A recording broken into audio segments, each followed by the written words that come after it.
One evening, Thomas brought his last train to the junction. Percy was glad to see him. "Are you on your way to the big station, Thomas?" "Yes, I am. Why?" "Because I'm going there, too. I think something's up." Toby looked up at the sky. "Where?" "Not up there. Down here," laughed Thomas.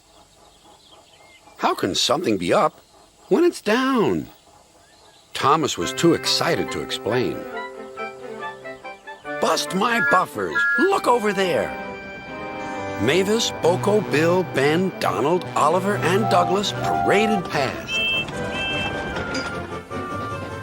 "Good evening, you three," whistled Donald. "Aren't we all a fine sight?" "Very splendid indeed," admired Toby. "Sorry we can't stop. Sir Topham Hatt wants us all together at the station." "What is this about?" asked Thomas. "Sir Topham Hatt has a plan," answered his driver. "Come on." So they followed the other engines to the big station at the end of the line.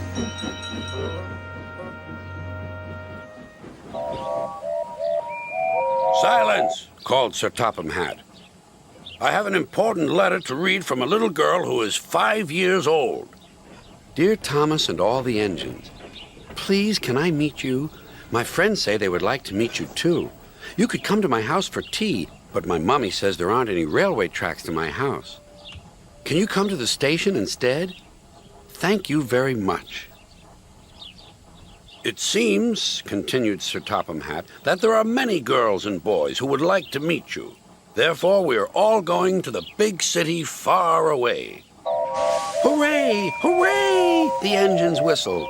"Silence! Other engines will be working here while you are away, so please show them what to do." As Annie and Clarabelle were going to the big city too, Thomas and Oliver practiced with some other coaches.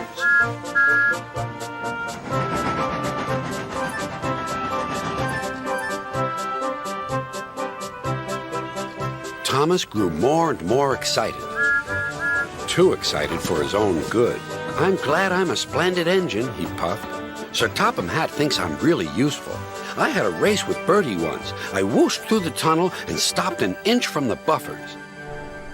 Then Thomas made his mistake. "Just like this," he boasted.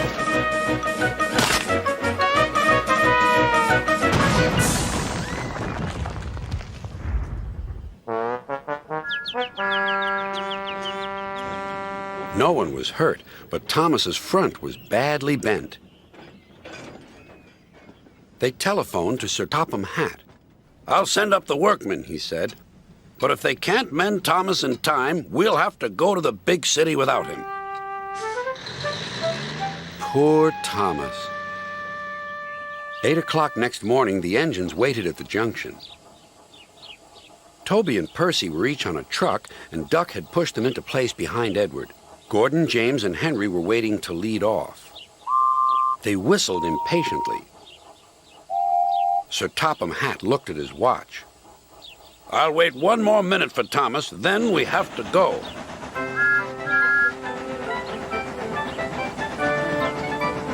"Oh, thank goodness you're still here," panted Thomas. "I hope we're not late, as it's just after 8. The conductor blew his whistle and waved his flag. The engines cheered. "Look out, big city, here we come!" And the cavalcade puffed away.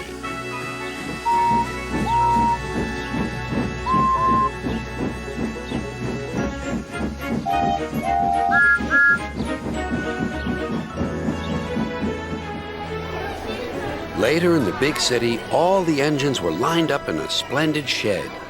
The children were delighted to meet their friends. "I'm glad the little girl wrote to us," whispered Thomas to Percy. "Isn't it wonderful what happiness a letter can bring?"